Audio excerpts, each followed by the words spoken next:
I think it's safe to say that change is on my agenda. Change for good. And I embrace that and I enjoy that change. I don't fear it.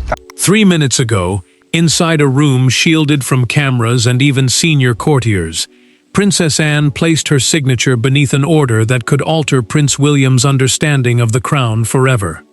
The document transferred Prince Philip's sealed crown records directly into William's custody.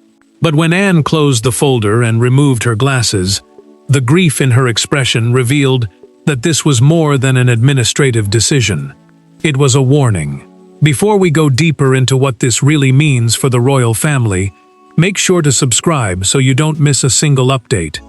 Anne sat inside her room at St. James's Palace, with only a legal custodian and an equerry beside her. The palace is a working royal residence, used for official duties, while an equerry is an aide who assists a senior royal. Neither man spoke as she reread the transfer clause.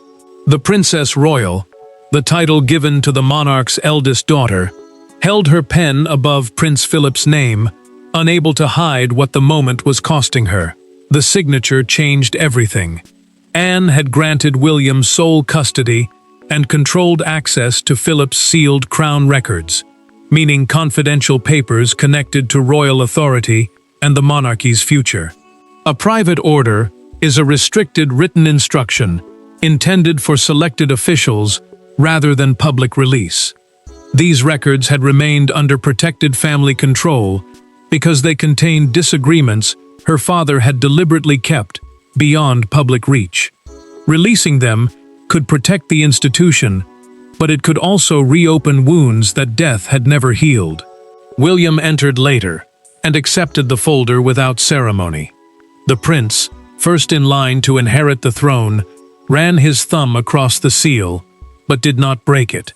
He watched Anne avoid his eyes and asked why she had chosen this moment. Her answer came quietly. Because waiting has become more dangerous than knowing. Those words darkened the room. The inventory listed 3 protected files: a succession memorandum, which was a written plan concerning how royal authority should pass forward, private correspondence about the future king, and a final record marked, "To be opened if the crown loses its balance."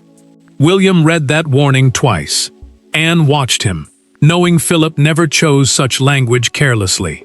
Then the prince stopped. One numbered envelope was missing from the storage register, proving the archive had been disturbed before the transfer.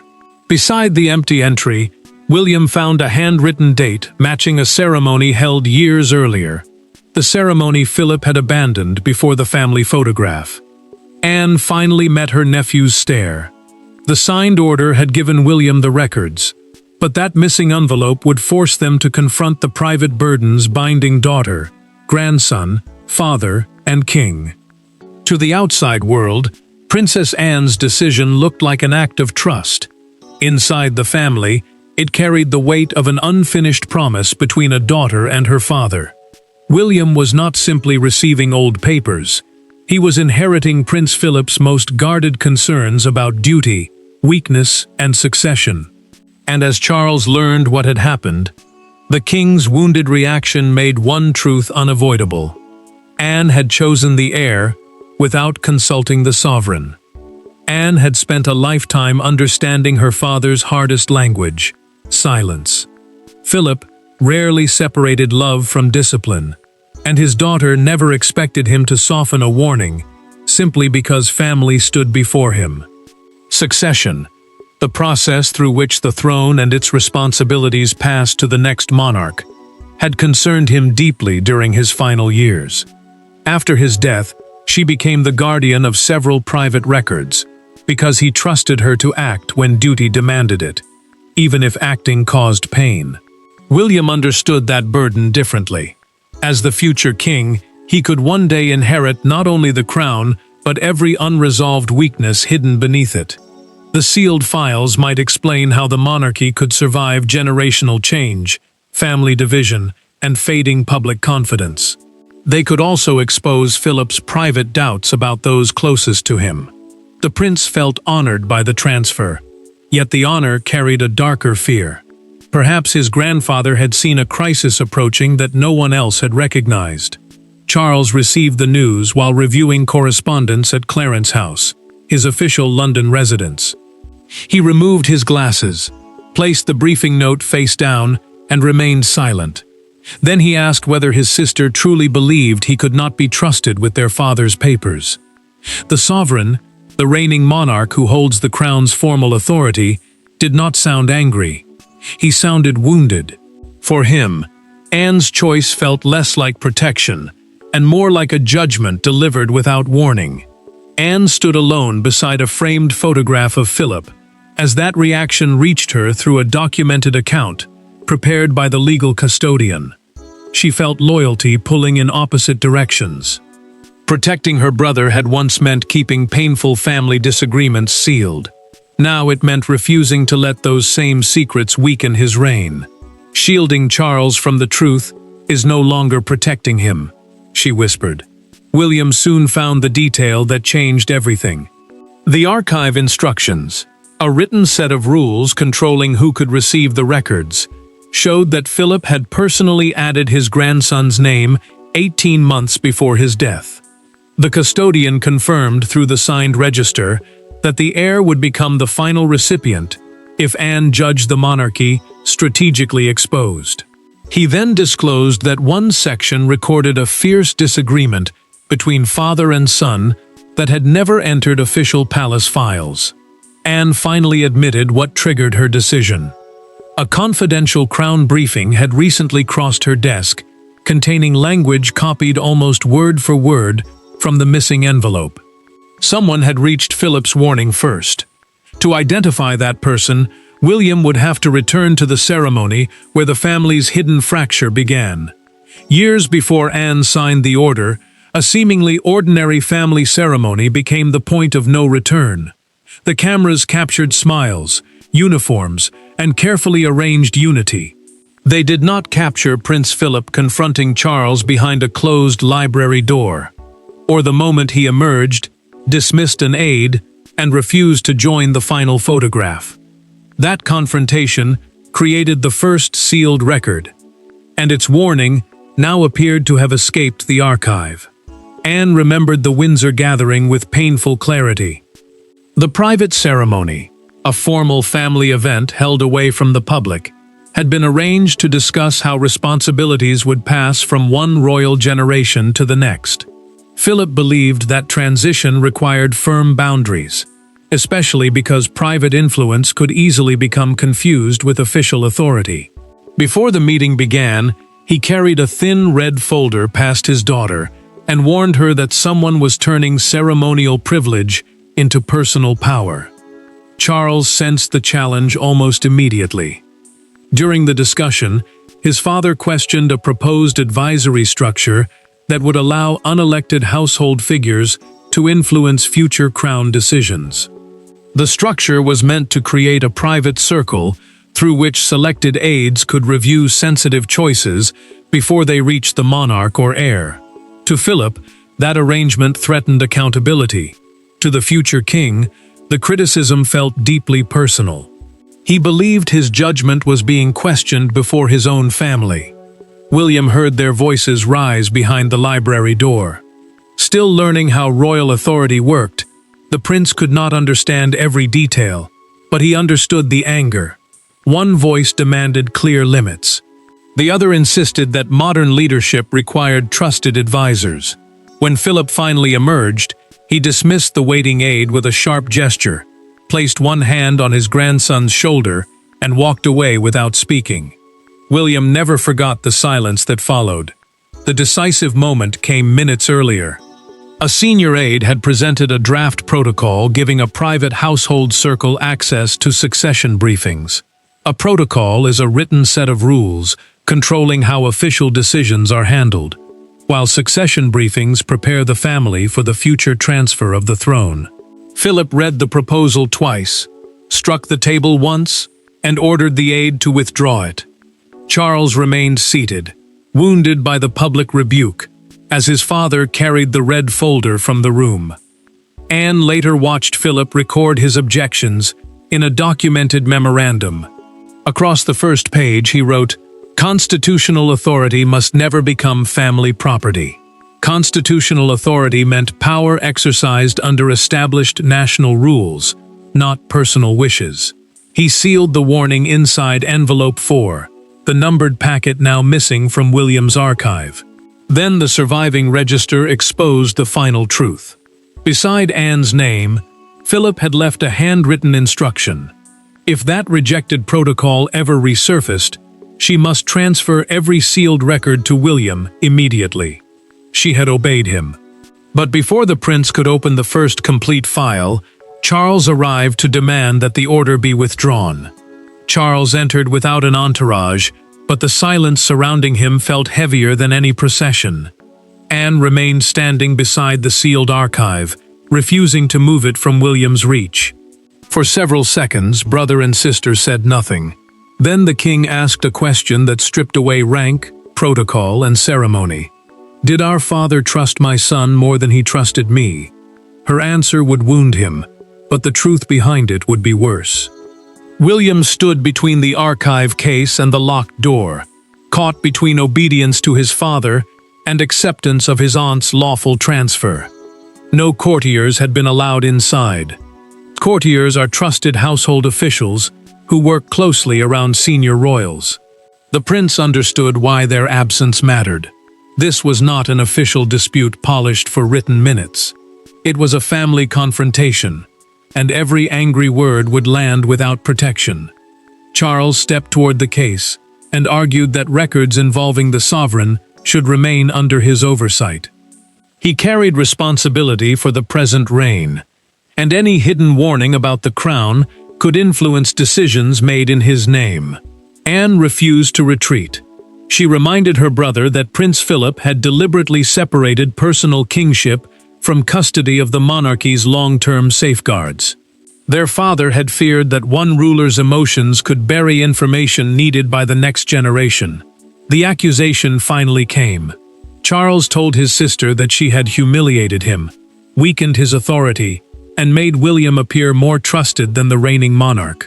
His voice rose only once, but his hand shook as he pointed toward Philip's seal. Anne pushed an empty chair aside and stepped closer. She said the order was never intended to challenge the king. She had signed it because someone had revived the exact advisory arrangement their father once condemned. William opened the outer inventory before either of them could stop him. The inventory was the official list recording every file, envelope, and authorized movement within the archive. Beside the entry for envelope 4, he found fresh pencil marks pressed into the paper. The future king compared them with notations in the confidential crown briefing Anne had received. The slanted letters, sharp underlining, and unusual double mark beside one sentence matched. Charles recognized the handwriting immediately. His expression changed, yet he refused to identify its owner. Anne asked him directly whose hand had altered the register. The monarch looked toward the locked door and said nothing. That silence carried its own confession. He knew more about the missing envelope than he had admitted. The king turned to leave, then stopped beside his son. He warned William not to open the black-sealed memorandum, a private written record prepared for restricted readers, until they had spoken alone. Its contents, he said, could damage far more than his pride. The door closed behind Charles, but the danger remained with Anne and William. Someone had been exercising power through Philip's stolen words, and the next record would expose how deeply that influence had reached. A monarch may wear the crown, but even a king cannot erase every promise made before his reign. Anne's order drew its strength from a private custodial instrument approved while Prince Philip was alive, giving her authority to release the records under one precise condition. That condition had now been met. Yet William soon learned that legal control of the archive did not guarantee control of the information already taken from it. Philip had divided his papers into 3 protected groups: personal correspondence, private family records, and restricted crown documents. The final category carried predetermined custody instructions rather than ordinary inheritance rules. A custodial instrument is a binding document stating who must guard sensitive material and when it can be transferred. This mattered because even Charles could not simply cancel instructions established before his reign without exposing the crown to accusations of hiding evidence. Anne held authority only if the disputed advisory protocol reappeared. The transfer clause, the part of the document activating a change in custody, required clear proof that Philip's rejected language had entered a current royal briefing. Once she found matching sentences, her discretion ended, and her duty began. William now understood that his aunt had not invented a reason to bypass his father. She had obeyed a safeguard designed years earlier. Sir Jonathan Hale entered with the archive ledger pressed against his chest. The custodian looked shaken before he spoke, and his documented account made the danger painfully clear. 6 months earlier, someone had replaced the storage seal after describing the damage as routine wear. Jonathan accepted that explanation and approved the repair. Now he admitted to William that he had never been shown photographs of the supposedly broken seal. His failure may have given another person access to Philip's most sensitive warning. William felt his anger toward Anne begin to weaken. Her decision no longer looked like a challenge to Charles. It looked like an emergency attempt to protect the king from manipulation inside his own household. The prince asked Jonathan, who had entered the storage area during the repair period. The custodian opened the security ledger, a formal record of every authorized visit, and pointed to one after-hours entry connected to the monarch's private office. The discovery tightened the trap. Someone had removed the visitor's name, but the initials EF remained beside the authorization code. Philip's surviving memorandum added a darker warning. In that written account, he predicted that future rulers could be isolated by advisors who controlled which documents reached the sovereign and how each decision was presented. Power did not need to confront a king directly. It only needed to control what he knew. Charles moved the moment William sent him a copy of the ledger. He summoned the private secretary whose authorization code had opened the archive. A private secretary is the senior aide who manages sensitive official work for a royal. Minutes later, the official entered carrying envelope 4. The missing warning had returned. But as the secretary placed it before the king, suspicion hardened into an immediate palace reckoning. The envelope was placed on Charles's desk without explanation. Its black wax had been broken, its pages reordered, and one handwritten sheet removed. Across the room, William watched his father's face lose its color. Anne did not demand an apology. She simply asked who had authorized the opening. When the private secretary failed to answer, the king understood that silence inside his household had ceased to be loyalty. It had become concealment. Charles ordered an immediate meeting and allowed no one else inside. Phones were removed, the doors were secured, and no formal minutes were taken. Formal minutes are the official written record of what is said and decided during an important meeting. Their absence mattered because the monarch wanted the truth before palace language could soften it. Anne sat beside William, while the secretary linked to the archive code remained standing before them. The official finally spoke. Through a recorded account made inside the room, he explained that envelope 4 had been opened during a review of historical succession planning. That process examines how royal duties and authority will pass to the next generation. Yet when Charles demanded the written instruction carrying his approval, the aide produced nothing. The king gripped the edge of his desk and asked how many decisions had been shaped by documents he had never knowingly requested. William lifted Philip's recovered warning and began reading. Anger tightened his voice, as each sentence exposed the danger of advisors controlling information before it reached the ruler or heir. The prince wanted to strike the table, but he stopped himself. Instead, he folded the page with painful care, showing the disciplined restraint his grandfather had demanded from him. Anne noticed the gesture. So did his father. The missing sheet delivered the deepest betrayal. Investigators found its language copied inside a recent proposal designed to limit William's access to sensitive Crown briefings until they received approval from the sovereign's household. That household means the network of aides who support the reigning monarch's official and private duties. The proposal could have isolated the future king from decisions shaping his own inheritance, while leaving Charles unaware that access was being restricted in his name. Anne moved before anyone could defend the arrangement. She ordered the transfer inventory sealed again, protecting its contents from further interference.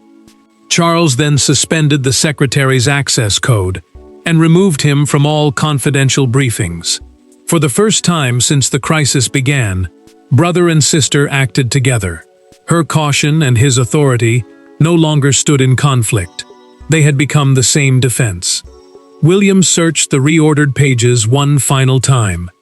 Beneath Philip's official memorandum, he discovered a short personal message written in his grandfather's hand.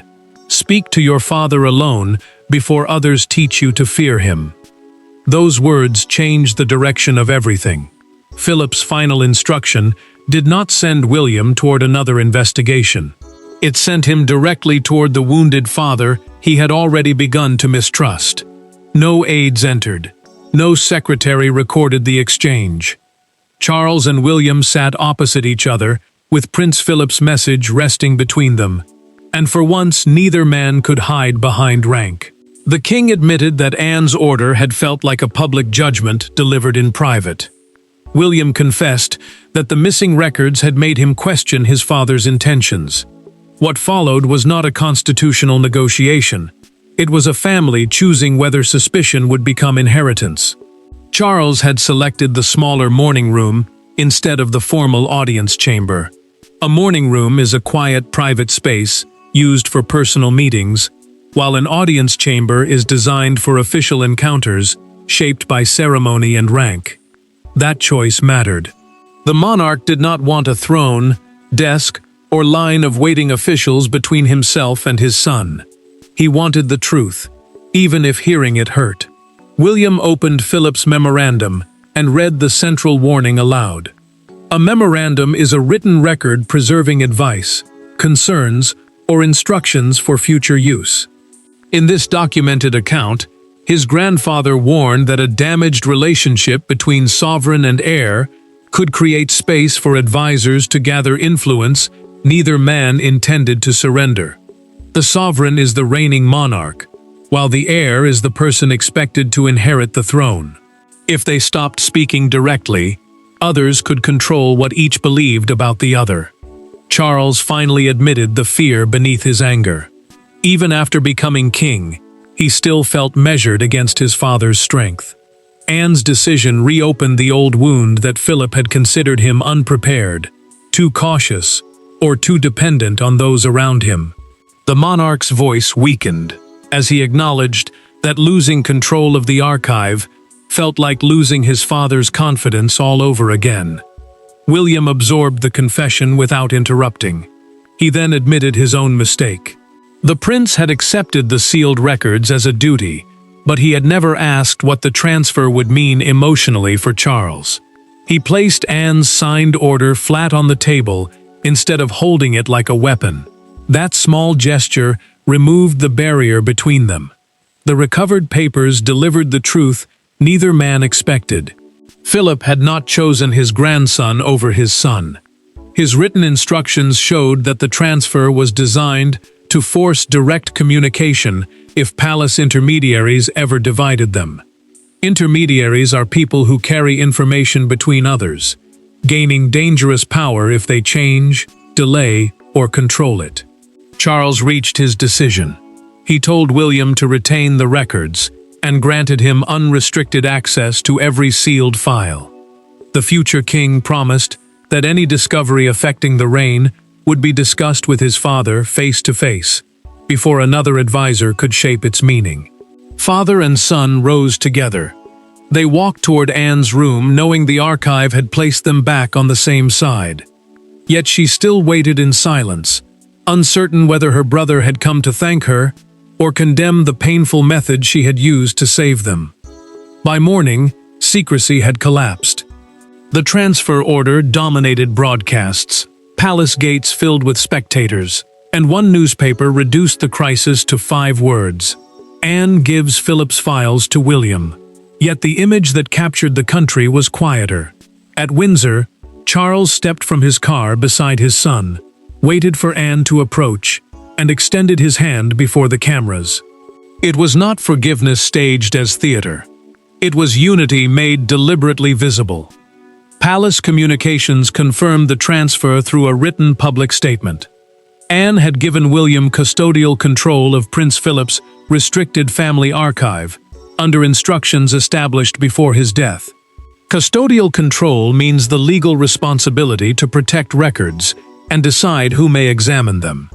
The announcement mattered because it confirmed the order without exposing private family contents.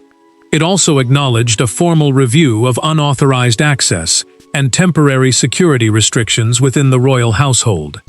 Broadcasters initially told a harsher story.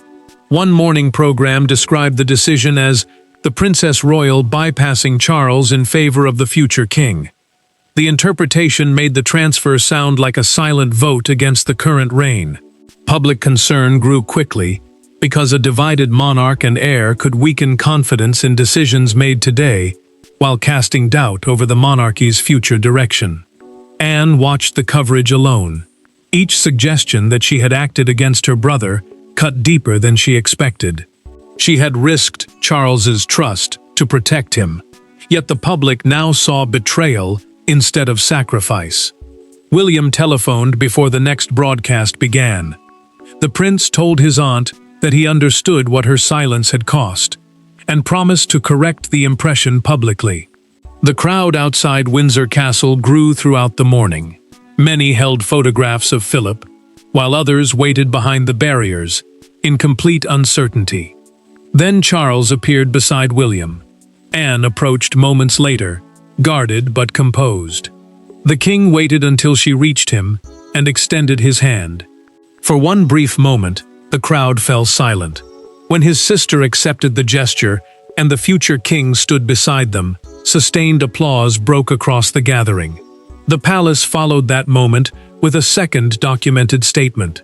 It announced that Philip's disputed advisory protocol had been withdrawn permanently. The official connected to the unauthorized archive access had resigned, while every confidential access code linked to the breach was cancelled.